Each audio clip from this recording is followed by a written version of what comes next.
സന്തോഷധ്വനിയിലേക്ക് എല്ലാവർക്കും സ്വാഗതം. പ്രിയമുള്ളവരെ, നമ്മുടെ ജീവിതത്തിൽ സംഭവിക്കുന്ന കാര്യങ്ങളിൽ ദൈവം ശ്രദ്ധാലുവാണോ?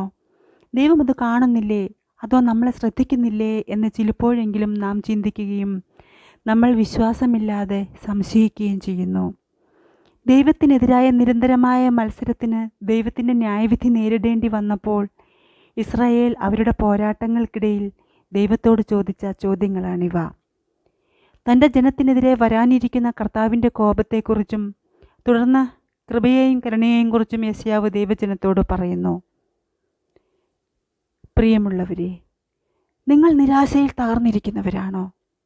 വിശ്വാസത്തിൽ നിന്ന് വീണുപോയവരാണോ? ജീവിത സാഹചര്യങ്ങൾ പ്രതികൂലങ്ങളാകുമ്പോൾ ക്ഷീണിച്ചു പോവുകയാണോ? മുന്നേറുവാൻ ഇനി ശക്തിയില്ല എന്ന് തോന്നുന്നവരാണോ? നിങ്ങൾക്ക് ഹൃദയത്തിൽ എങ്ങനെ തോന്നിയാലും ദൈവത്തിൽ പ്രത്യാശിക്കാൻ എല്ലാ കാരണവുമുണ്ട്. കാരണം എന്തെന്നറിയാമോ? ദൈവം കാരുണ്യവാനാണ്. ദൈവത്തിൻ്റെ വിശ്വസ്തതയെക്കുറിച്ചുള്ള ഇസ്രായേലിൻ്റെ ചോദ്യം യെശയ്യാപ്രവചനത്തിൽ രേഖപ്പെടുത്തിയിരിക്കുന്നു. 40-ാം അധ്യായം 27-ാം വാക്യം. എന്നാൽ എൻ്റെ വഴി യഹോവയ്ക്ക് മറഞ്ഞിരിക്കുന്നു, എൻ്റെ ന്യായം എൻ്റെ ദൈവം കാണാതെ കടന്നുപോയിരിക്കുന്നുവെന്ന് യാക്കോബേ നീ പറയുകയും ഇസ്രായേലെ നീ സംസാരിക്കുകയും ചെയ്യുന്നതെന്ത്? നിനക്കറിഞ്ഞുകൂടായോ? നീ കേട്ടിട്ടില്ലയോ? യഹോവ നിത്യദൈവം, ഭൂമിയുടെ അർദികളെ സൃഷ്ടിച്ചവൻ തന്നെ. യെശയ്യാപ്രവാചകൻ്റെ മറുപടി 28-ഉം 29-ഉം വാക്യങ്ങളിൽ കാണാം. അവൻ അവരെ ദൈവത്തിൻ്റെ വിശ്വസ്തതയെയും പരമാധികാരത്തെയും കുറിച്ച് അവരെ അറിയിക്കുകയും ദൈവത്തിൻ്റെ പരമാധികാരത്തെയോ വിശ്വസ്തതയോ ചോദ്യം ചെയ്യാൻ അവർക്ക് ഒരു കാരണവുമില്ലെന്ന് അവരെ ഓർമ്മിപ്പിക്കുകയും ചെയ്യുന്നു. ദൈവം നിത്യനാണെന്നും ഭൂമിയുടെ സൃഷ്ടാവാണെന്നും എല്ലാം അവൻ്റേതാണെന്നും യെശയ്യാപ്രവാചകൻ അവരെ ഓർമ്മിപ്പിക്കുന്നു. മാത്രവുമല്ല, അവൻ ഒരിക്കലും ഉറങ്ങുകയോ ക്ഷീണിക്കുകയോ ചെയ്യുന്നില്ല. അവൻ എല്ലാ ദിവസവും ഓരോ നിമിഷവും പൂർണ്ണ ശക്തിയിലാണ്. അവൻ്റെ ജ്ഞാനം അനന്തമാണ്. അവൻ്റെ ഗ്രാഹ്യം അന്വേഷണീയമാണ്. അതിനാൽ അവരുടെ വഴി കർത്താവിൽ നിന്ന് മറഞ്ഞിരിക്കുന്നുവെന്ന് ഇസ്രായേൽ അവകാശപ്പെടുമ്പോൾ അത് എത്ര മണ്ടത്തരമാണെന്ന് യെശയ്യാവ് അവരെ ഓർമ്മിപ്പിക്കുകയാണ്. അവനിൽ നിന്നൊന്നും മറഞ്ഞിരിക്കുന്നില്ല. ദൈവമെല്ലാം മനസ്സിലാക്കുകയും അറിയുകയും ചെയ്യുന്നു. ദൈവത്തിൻ്റെ അറിവ് അന്വേഷണീയമാണെന്ന് യെശയ്യാവ് പറയുമ്പോൾ അത് പര്യവേഷണം ചെയ്യാൻ കഴിയില്ല എന്നല്ല, മറിച്ച് അതിൻ്റെ ആഴം ഒരിക്കലും കണ്ടെത്താനാവില്ല എന്നാണ് പ്രവാചകൻ അർത്ഥമാക്കുന്നത്. അവൻ്റെ ധാരണയുടെ ആഴങ്ങൾക്ക് അവസാനമില്ല. അതിനാൽ ഇസ്രായേലെ, നിങ്ങളുടെ വഴി കർത്താവിൽ നിന്ന് മറഞ്ഞിട്ടില്ല. പിന്നീട് 29-ാം വാക്യത്തിൽ ദൈവം പരമാധികാരിയും അക്ഷയനും അനന്തമായ അറിവുള്ള എല്ലാറ്റിൻ്റെയും സൃഷ്ടാവുമാകുന്നു. മാത്രവുമല്ല, ദൈവം നൽകുന്നവനും കരുണാമയനുമാണെന്ന് നമ്മെ ഓർമ്മിപ്പിക്കുന്നു.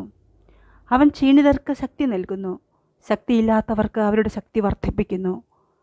അവൻ തൻ്റെ ശക്തി തൻ്റെ ജനങ്ങളുമായി പങ്കിടുന്നു. അതിനാൽ ദൈവം നമ്മുടെ ആവശ്യം അവഗണിക്കുന്നില്ല. അവൻ തൻ്റെ മക്കൾക്ക് നൽകാനും ആവശ്യങ്ങൾ നിറവേറ്റാനും തയ്യാറാണ്.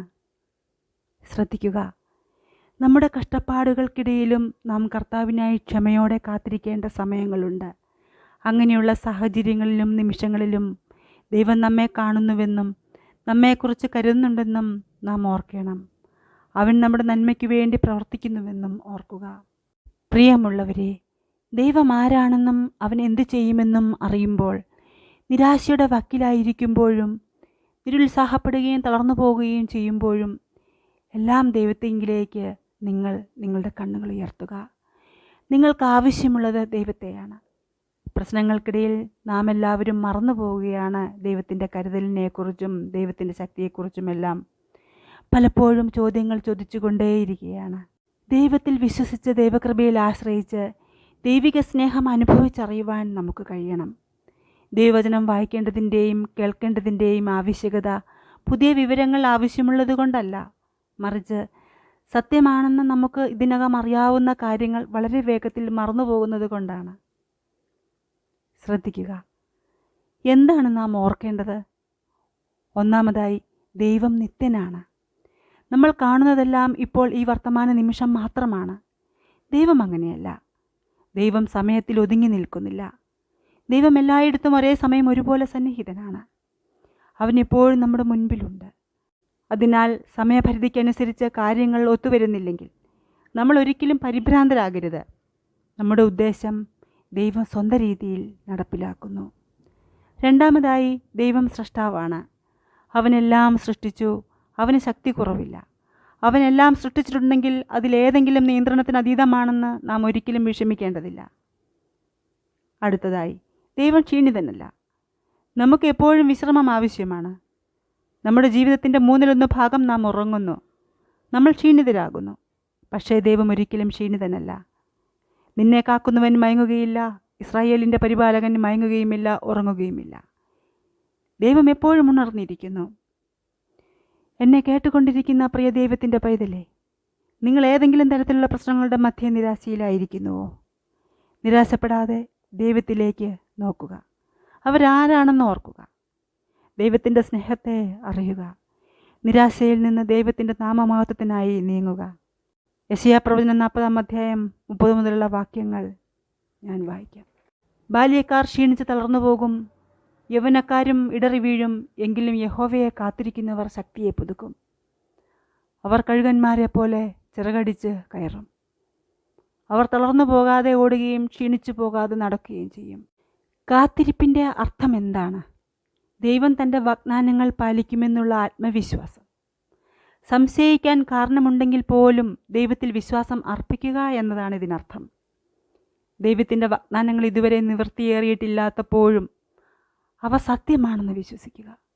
അങ്ങനെ ചെയ്യുമ്പോൾ കഴുകന്മാരെ പോലെ ചിറകടിച്ചുയർന്നുയരുമെന്ന് വചനം പറയുന്നു. കാര്യങ്ങൾ ദുഷ്കരമാകുമ്പോൾ പോലും നാം തളരുകയില്ല. കാരണം നമ്മുടെ സ്വന്തം ശക്തിയെയല്ല, ദൈവത്തിൻ്റെ ശക്തിയെയാണ് നാം ആശ്രയിക്കുന്നത്. നാം ഓടും, ക്ഷീണിതരാകില്ല. നടക്കും, ക്ഷീണിതരാകില്ല. ദൈവം വചനത്തിലൂടെ നമുക്ക് വളരെയധികം കാര്യങ്ങൾ വാഗ്ദാനം ചെയ്തിട്ടുണ്ട്. ഏറ്റവും ചെറിയവർക്കും ഏറ്റവും പാപികൾക്കും വിശ്വാസത്തിൽ ഒഴിഞ്ഞ കൈകളുമായി യേശുവിൻ്റെ അടുക്കൽ വന്ന് അവനിൽ നിന്ന് എല്ലാം സ്വീകരിക്കാൻ കഴിയും.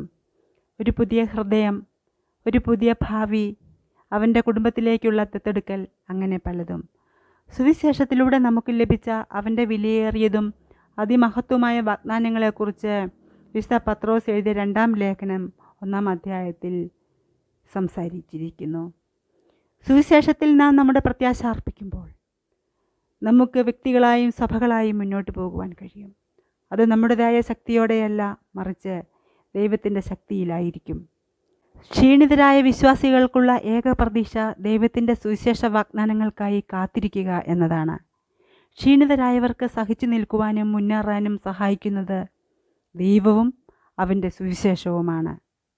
പ്രിയമുള്ളവരെ, ഇന്ന് തന്നെ അവനെ നോക്കുക. അവൻ്റെ വാഗ്ദാനങ്ങളിൽ ആശ്രയിക്കുക. നിങ്ങളുടെ ജീവിതത്തിലൂടെ ദൈവം എന്തു ചെയ്യുമെന്ന് കാണുക.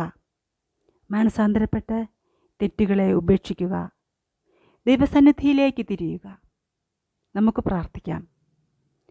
സ്വർഗസ്ഥനായ പിതാവേ, ഞങ്ങൾ ക്ഷീണിതരായ ഒരു ജനമാണ്. ഞങ്ങളുടെ പ്രശ്നങ്ങളിൽ നിന്ന് ഞങ്ങൾക്ക് സ്വർഗത്തിലേക്ക് നോക്കുകയും അങ്ങയെ കാണുകയും ചെയ്യണമെന്ന് ഞാൻ പ്രാർത്ഥിക്കുന്നു. അങ്ങയുടെ വാഗ്ദാനങ്ങൾക്കായി ഞങ്ങൾ കാത്തിരിക്കുമ്പോൾ അങ്ങയുടെ സഭയെ കൂടുതൽ പ്രതീക്ഷയോടെയും കൂടുതൽ ആത്മവിശ്വാസത്തോടെയും ശക്തിപ്പെടുത്തണമേ. അത്യുന്നതനായ ദൈവത്തിൻ്റെ സന്നിധിയിലേക്ക്, ഉയരങ്ങളിലേക്ക് ഹൃദയം പകരുവാൻ ഞങ്ങളെ സഹായിക്കണമേ. യേശുവിൻ്റെ അതിശ്രേഷ്ഠതയേറിയ നാമത്തിൽ ഞാൻ പ്രാർത്ഥിക്കുന്നു. ആമേൻ. ക്രിസ്തുവിലുള്ള നിങ്ങൾക്ക് സമാധാനം ഉണ്ടാകട്ടെ.